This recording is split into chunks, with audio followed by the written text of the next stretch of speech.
Yes students, now we are going to learn about shoot system of a plant. So if you are taking a plant, entire part, you can observe root which is under the ground and shoot which is above the ground. The upper part to above the ground is meant to be as shoot system. See, you can see leaf,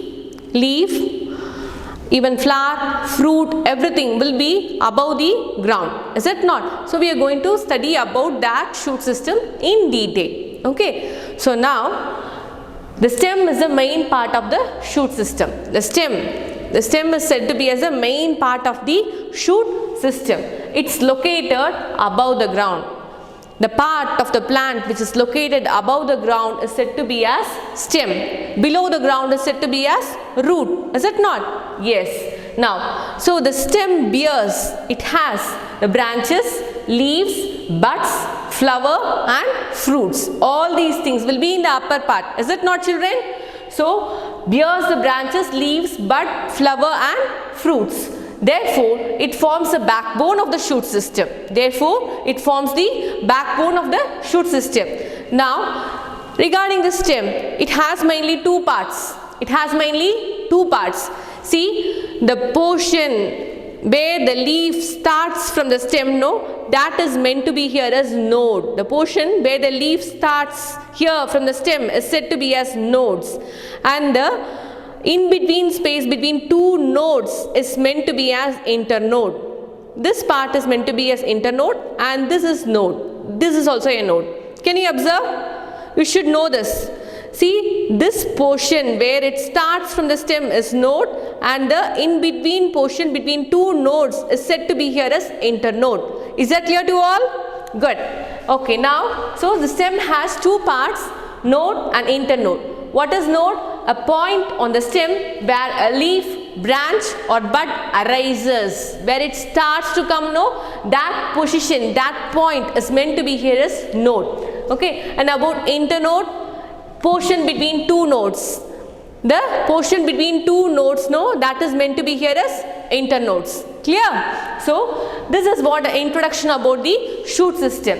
So, if you want to see about the functions, mainly this plant, the plant stem is mainly useful to keep the plant upright, straight. Okay, because of any wind blow, it should not come out. Is it not? So, the function of the stem is to keep the plant upright. Then, it helps in transportation of water, mineral and food to all other plant parts. It is also useful here to transport the water, food and minerals. Transport of water, food and minerals. That we are going to see now how the water is getting, how through the stem, how the water is getting to transported to other parts of the plant. Okay. Yes students, now we are going to see about modification of stem. The stem is modified in such a way that is helpful for storing the food. So we are going to see about some of the examples how an all stem is modified. Okay. See students, this is one of the stem. Usually in pumpkin varieties or grape vine, you can see this. Okay, you can see a coil structure here, thin coil structure. Can you see this? Can you see a coil structure in the stem? Is it not? Can you see? Yes. So, it's a slender coil structure present on the stem that is called to be as stem tendrils. This is very clear, I think so. So many tendrils is observed. Is it not? So, what is this purpose? It will coil around any rough surface they come in contact.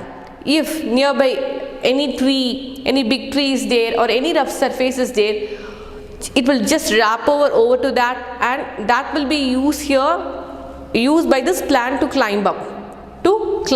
Okay. So, coil around any rough surface, they come in contact and this provides support to the weak stems. They are providing support to the weak stems. So, this is one slender coil structure usually present here and that will go on coil around a particular rough surface, any tree or anything, and as such it is giving support to the plant. It is giving support to the plant. It is also called as climbers or twiners. Okay, and then about storage. Usually roots will be modified for storing the food, is it not? Now we are going to see about stem is also doing the same thing. Stem structure is also modified in such a way so that it can store the food. So storage, grow underground. So these stems will grow underground the food substance and serve as a source of food for the plant in unfavorable conditions. So example, you can see in ginger, potato plant. If you are seeing, you can see potato tubers, is it not? Potato tubers. So if suppose buds are present in the potato tubers, again it is having the potential to reproduce again, and you will be getting a new individual or new plant also you can get from that. So from the modified stem you can get potato. One more example is onion. Onion, you can see a leaf with bulbs down, is it not? Bulbs. Even that bulb is having the potential to grow into a new onion plant again. If buds are arising from that shoots will come out, and that is also able to reproduce once again the new plant. So here onion, potato is also coming from the modified stem. Ginger, potato, onion are examples for the modified stem. Then this stem is also useful for making food. For example, in desert areas usually cactus plant is observed, is it not? Cactus plant, do you remember how the cactus plant structure will be? It will be having deep roots, so that it will go and penetrate deep inside the soil and it will absorb the maximum water. And about the leaves, a spine structure you can see, so that the transpiration, the amount of water which is getting lost will be very less. Why? Because the shape of the leaf is modified in such a way, so the transpiration or the amount of water loss will be very less. So here about that we are going to see modified food. Stem is modified to take over the function of making food. Here it is useful for making food. Stem is utilized to make food. If you see about cactus plant, it is green and fleshy and it store water. The stem is mainly useful to store water, and the leaves is also in reduced size, so that the transpiration amount of water loss is very less, and it is useful here to store the water. So in such a way it is helpful for making food also. Okay, so these are different examples for modifications of stem. Students, now we are going to learn about the part leaf in the plant. See, we used to see different types of leaves surrounding us, is it not? There are different shapes, different size, even colorful leaves are observed, is it not? So we are going to see about this leaf in detail. So the ultimate purpose of the leaf is, it is mainly responsible for carrying out the process of photosynthesis. To prepare their own food, this leaf is mainly useful. Okay, responsible for carrying out the process of photosynthesis to make their own food. Now these types of leaves come out in different sizes and different shapes and all. So in general, if you are seeing about the leaf parts, what are the different parts you can observe in the leaf, that we are going to see in detail. So the first part is lamina, which is the broad part of the leaf. This is said to be as lamina. Okay, this part is said to be as broad part of the leaf. It's meant to be as lamina. What it will do, it will use the solar radiation during photosynthesis. During the preparation of food, they are using the sunlight, is it not? So that solar radiation that is utilized by this lamina in the leaf. Second part is petiole. This part is petiole. In any leaf you can observe this. This is the petiole. Can you all see? Okay. So petiole, lamina is attached to the small stalk. This is lamina and it is attached to the stalk. It's meant to be as petiole here. Okay. Next thing is about veins. We are going to see about veins. See, any leaf, any different types of leaf, if you are seeing, you can see the lines which is running through the leaves, is it not? Inside, some lines are observed, is it not? So those lines are meant to be here as veins. Lines running through them is meant to be as veins. Okay. Next thing is about midrib. Midrib, in the center you can see a thicker line. Can you see? This is clear? Okay. Here midrib, thicker line or vein in the middle. Midrib is the line which is in the middle. Midrib is a line observed in the middle. Okay. So it is mainly useful or helpful for transferring the water in leaves. Transferring the water in leaves. Okay. So if you are looking about the venation, venation is nothing but how the veins are arranged in your leaf is said to be as venation. If you are looking about the venation, there are two different types of venation in the leaves. We can observe two different types of venation in general. So what are the different types? Parallel venation and reticulate venation. Parallel venation and reticulate venation. If the veins are running parallel, see, this is an example. This is a banana leaf. Hope you all know you can have a nice food in this, is it not? So here in the banana leaf, if you are observing the venation, the lines or veins which is running through that, it will be parallel. It will be parallel. Can you see this? The venation. Yes. So here the veins are running parallel. That's why it is said to be as parallel venation. That's why it's meant to be as parallel venation. For example, grasses, cereals, banana comes under the parallel venation. Second type is reticulate venation. Reticulate venation. Here what will happen? The midrib will be in the center, main vein running from the center. So starting from the main vein, you can observe different types of reticulate venation and all. Starting from the main vein, if some small veins are coming and till it reaches the tip of the leaf, from the main vein, some more small veinlets will be coming. So that's what meant to be here is reticulate venation. See, a main vein running in the center, main vein you can observe in the center. Okay. Then from that some small veins is also from the midrib. Some small veins will also start, and till it reaches the tip, it will extend. It will go on and extend. That type of venation is said to be as reticulate venation. Clear? So for example, it is observed in mango, hibiscus and all. So this is about different parts of the leaf. Different parts of the leaf. Okay. So now about the function. We are going to learn about functions of leaf. So the first main function and the ultimate function of the leaf is to prepare their own food, photosynthesis. How this leaf is utilized here to prepare their own food. That we are going to see in detail. Clear? See, leaves prepare the glucose for the plant using carbon dioxide and water. So here they are mainly using two sources.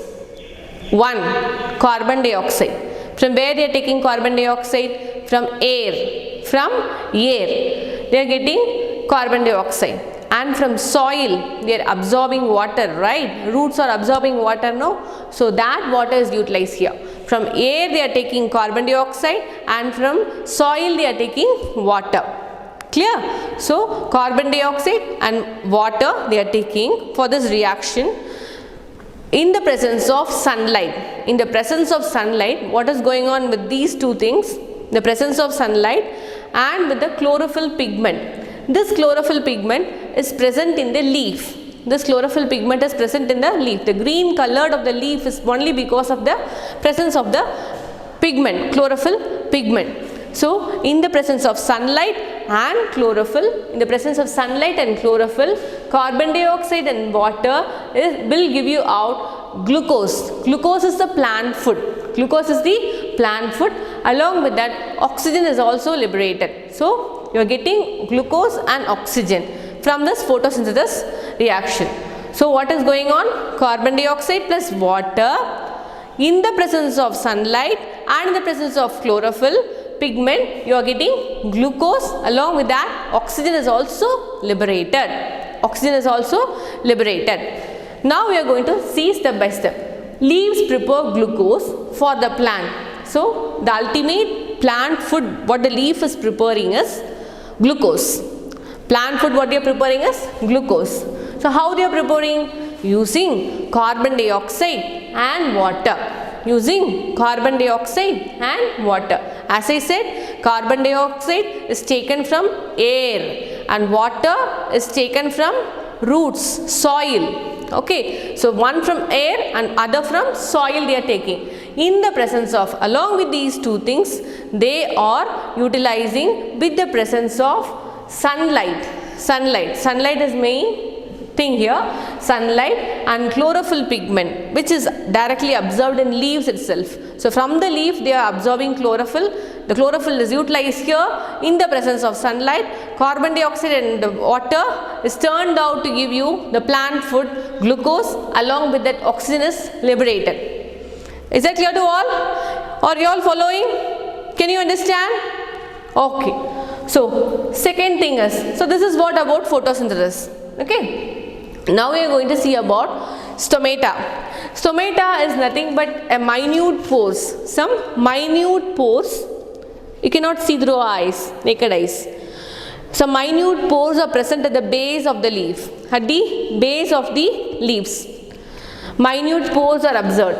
So what is the purpose? The ultimate purpose of this stomata is for mainly it is present in the lower surface. It is utilized for gaseous exchange. Whatever the leaf is doing the function, respiration or photosynthesis, the gaseous exchange is transferred or released out through the stomata, which is at the base of the leaf. So sunlight is absorbed with the help of chlorophyll. Oxygen is evolved during this process, and at the end you are getting glucose and oxygen. Is that clear to all? Yes students, now we are going to see about the modification of leaf. Function, transpiration. Okay, so students, kindly open your textbook, page number 126. You can have a look on the cactus plant picture here. Cactus plant picture. Okay, see, usually in deserts, what will the leaves in the cactus plant will not be as usual in the normal plant. Okay, so it will be in the form of spikes. Reduced. The surface area of the leaf itself will be very reduced, will be very little. Okay, so in such a way, the amount of water which is getting transpired or lost will also be very low. So that only the leaf structure is modified in such a way, surface area will be reduced, shrunken. So that what will happen, automatically the loss of water through that leaf is getting reduced. Okay. So in the cactus leaf, you can see here, it's observed in desert area. So the leaf itself is modified into a spine-like thing. This reduces the surface area of the leaf, and so that the water loss is also reduced here. When leaves transpire, the roots pull more water from the soil to compensate for that loss. Automatically, cactus plant's roots will be deep rooted so that it can absorb more water. So once the water is already transpired, the roots pull more water. Again, the roots will absorb more water from the soil to compensate for the loss. So commonly this is observed in desert plants. This type of modification is observed in desert plant. Okay, because there the water scarcity will be more. Because of that, the plant leaf structure is modified in such a way they can utilize the maximum water. Clear? Second function is about, it also causes the root to absorb water and minerals from the soil. Apart from that, the leaf arrangement, it is also useful for absorb more water and minerals from the soil. Okay, now we are going to see about modification. Yes, now we are going to see about the second modification, picture plant. You can have a look on page number 127. You can see the textbook picture. See, it is basically it will happen in insectivorous plants. In insectivorous plant, you can observe a bag-like structure. A bag-like structure you can observe. Okay. So what will happen for capturing insects? Generally, it will happen in the soil which is deficient in nitrogen. Soil which is deficient in nitrogen. So the purpose of that bag is to capture the insects. So apart from the nitrogen what it has, it will feed on the nitrogen to compensate the nitrogen level. To compensate the nitrogen level what it has. Apart from that, the leaf will also do photosynthesis, it will prepare their own food also. But still this picture plant is also observed for wherever the nitrogen deficiency is there, no, there you can see this picture plant. Bag like structure is observed, so that it will trap out all the insects. It will feed on them. It is just compensating the nitrogen level with what it has already. Okay. Second thing is cactus I have mentioned, and it is the one more information about the cactus plant. The spike arrangement, the leaf arrangement is also served as a defense mechanism. In case any animals is coming out and doing any harm to the plant, it can to some extent it can resist to some extent. That's what it acts as a defense mechanism. Then third one is picture plant. Fourth one is tendrils. Tendrils, as I already said, it's a weak stem, which is a stem which is coiled around. Okay, tendrils. So here that type of stem, usually what is the purpose of the weak stem leaves? In sense, it will give you the support. It will just climb over to the nearest rough surface, whatever which is present there, might be a tree or might be any rough surface. It will climb over to that, and it is giving a solid support to the plant much more. So to give you a support more, here tendril like stems are observed. Okay, so tendrils commonly observed in garden pea, glorissa and all. So this is also one type of modification. The stem is modified in such a way they are utilized for them also. Can you understand? So this is what about the modification of leaves.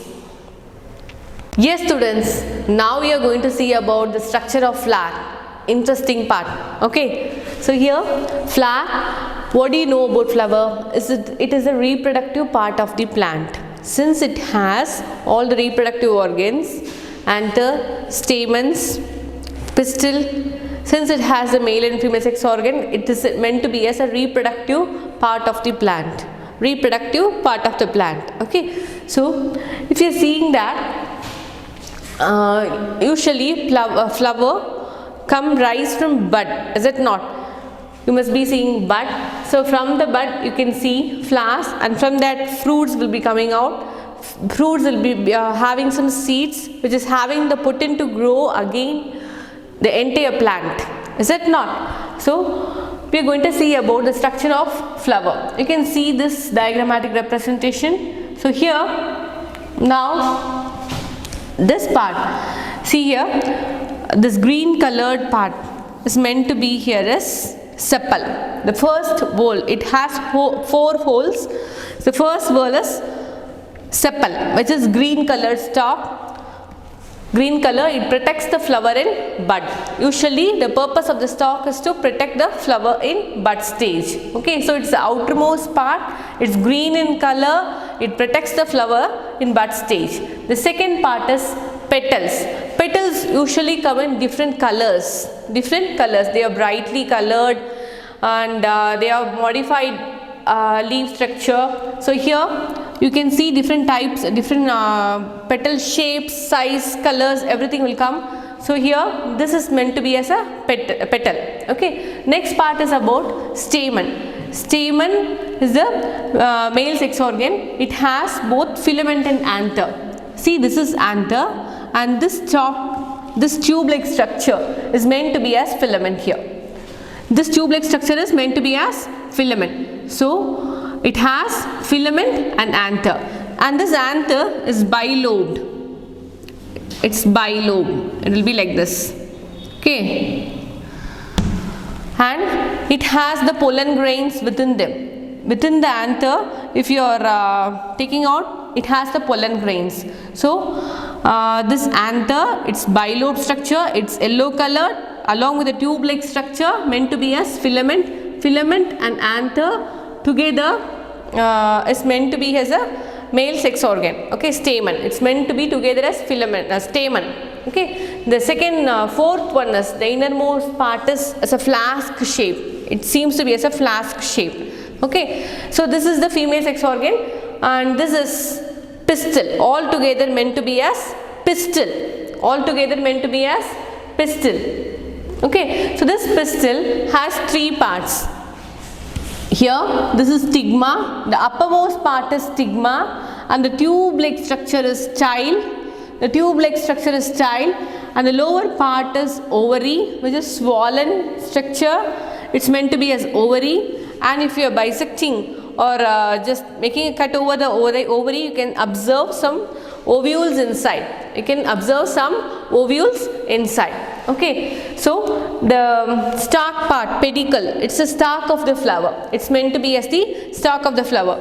If you are bisecting or dissecting the ovary, you can see many ovules inside. Many ovules inside. Ovary, you can see small bead-like structure that are nothing but ovules. So, if you are seeing the structure of the flower, it has mainly four parts. Outer part, that is sepal. Inner part here, this is petal. And then stamen. Stamen has, it's a combination of anther and filament. Stamen is a combination of anther and filament. And female sex organ, that is pistil. Pistil is a combination of three, that is stigma. Then this tube is style, and the swollen part is ovary. And within the ovary, it has ovules. This is all together connected with the stalk of the flower said to be as pedicle.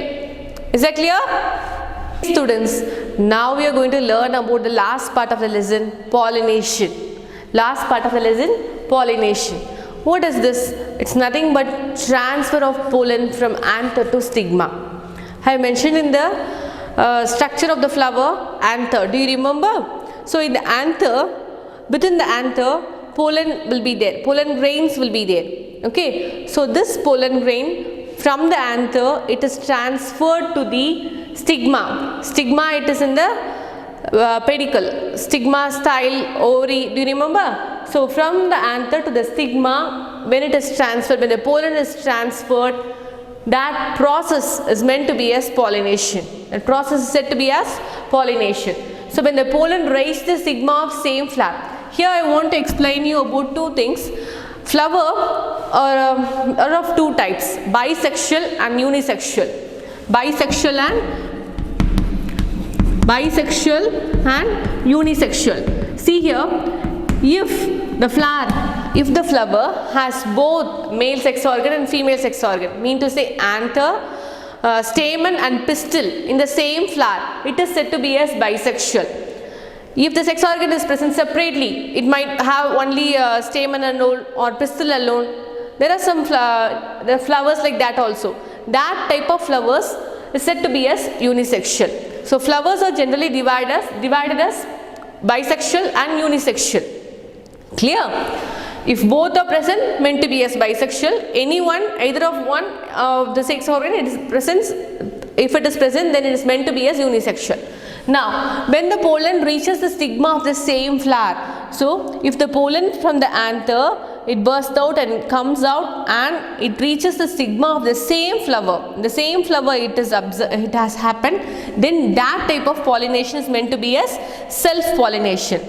And the same process, instead of happening in the same flower, if it happens in the another plant which has same kind of flower, then it is meant to be as cross-pollination.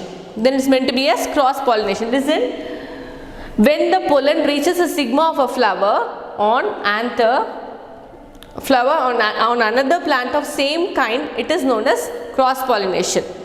From one flower, from first plant to another plant, if it is going on, then it is meant to be as cross-pollination. If it happens in the same flower, it is meant to be as self-pollination. Clear? Then pollination is facilitated by agents such as, so how it's actually happening, how this transfer of anther from stigma to transfer of pollen from anther to stigma, it's taking place by means of some agents. Those agents are it might be insects or bird or through wind. Okay, because of the force of air also it might come out, because of the bird also it is the pollens are getting transferred, because of the insects also it is getting transferred, and through water also it is getting, the pollens are getting transferred. And then, so since these agents are coming near to the particular flower and taking out the anther, these flowers are usually brightly colored and they are having much odor within them, fragrance within them, nice smell, nice color, everything will be there in the flower, so that this pollination is taking place there in the flower. Is that clear to you all? Can you all understand? Yes, students. Yes, students. Now we'll have a quick glance of what we learned from this chapter. Okay. So first one is plants can be classified as flowering plant and non-flowering plant. As with the flowers, whether they grow or without flowers, how they are growing, according to that it is classified as flowering and non-flowering. They are also classified as herbs, shrubs and trees. So with the differentiation between herbs, shrubs and trees we have learned. Then about weak stems we have learned, creepers, climbers. Then about root system which is under the soil, the root, about that root we have studied. Then about shoot system which is above the soil in sense stem, flower, branches, buds, fruits, everything we have come across.